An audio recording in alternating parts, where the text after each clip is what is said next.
Hello students. सो इस question में हमारे पास ये कहा गया है कि find the equation of line which is passing through A 2,3 and making an angle of 45 degree with the X axis.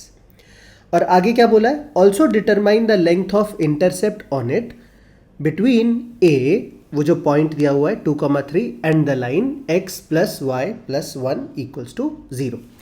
तो let us begin with the solution students. देखो, अगर हमारा कोई लाइन है जो 2,3 से पास कर रहा है और वो एक्स एक्सिस से 45 डिग्री बना रहा है, तो by using the parametric equation of a straight line हम क्या जानते हैं, therefore we can write equation of line is x minus x1 by cos theta equals to y minus y1 by sine theta. तो हमने क्या किया, x1 y1 की value डाल दी और थीटा की भी वैल्यू पुट कर दी हमने यहाँ पे। तो ये आ जाएगा x minus 2 by cos 45 equals to y minus 3 by sine 45। तो we know students, cos 45 is 1 by root 2 and sine 45 is also 1 by root 2। तो ये दोनों वैल्यू हम कैंसिल कर सकते हैं बिकॉज दे आर इक्वल। मैं डायरेक्टली कर रहा हूँ students without writing the values. I hope you understand it properly.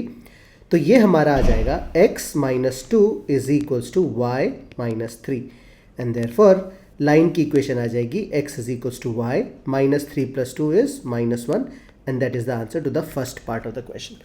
तो हमको लाइन मिल गया, बात समझ में आ रही है। अब हमको क्या बोला है, एक दूसरी लाइन है x plus Y plus 1। Let us say ये लाइन है हमारा, ये है x plus Y plus 1 equals to 0।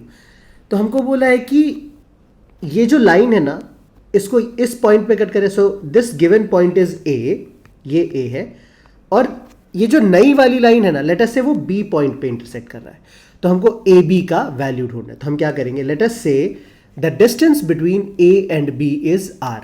तो पैरामीट्रिक कोऑर्डिनेट्स क्या होता है, तो अगर इस डिस्टेंस को हमने r कंसिडर कर लिया तो बाय यूजिंग पैरामीट्रिक कोऑर्डिनेट्स हम क्या कह सकते हैं कि ये जो पॉइंट है ना b का, ये जो b का पॉइंट है ना, इसको हम लोग लिख सकते हैं x1 plus r cos theta comma y1 plus r sine theta.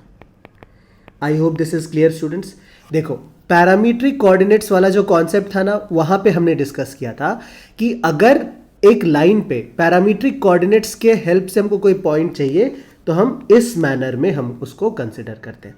तो अगर ये b का कोऑर्डिनेट्स है स्टूडेंट्स, ध्यान से समझना, तो ये वाला पॉइंट इस नए वाले लाइन को सेटिस्फाई करेगा। तो इसको हम पुट करते हैं यहाँ पे, ठीक है। x1 की वैल्यू क्या है 2, y1 की वैल्यू क्या है 3, तो x1 की जगह 2 और y1 की जगह 3 आ जाएगा। तो अगेन अगर मैं एक बार लिख लूँ ना, तो b का जो कोऑर्डिनेट्स है उसको हम लोग लिख सकते हैं 2 plus r into cos 45 is 1 by root 2 comma 3 plus r into 1 by root 2। तो ये हो जाएगा हमारा b का कोऑर्डिनेट स्टूडेंट्स। तो अब हम क्या करते हैं, इसको नए वाले लाइन में पुट करते हैं।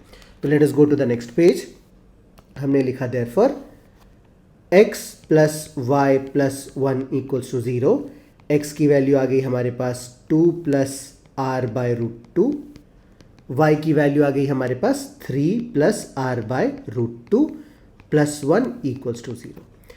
तो r बाय रूट 2 और r by root 2 2r by root 2 हो जाए, मतलब r रूट 2 हो जाए। तो बेसिकली हमको यहां से मिल जाएगा 2 into r by root 2 plus 6 equals to 0। तो रूट 2 और 2 कैंसिल एंड देयरफॉर r की वैल्यू आ जाएगी हमारे पास माइनस 6 बाय रूट 2, जिसको कि हम सिंप्लीफाई करके लिख सकते हैं माइनस 3 रूट 2।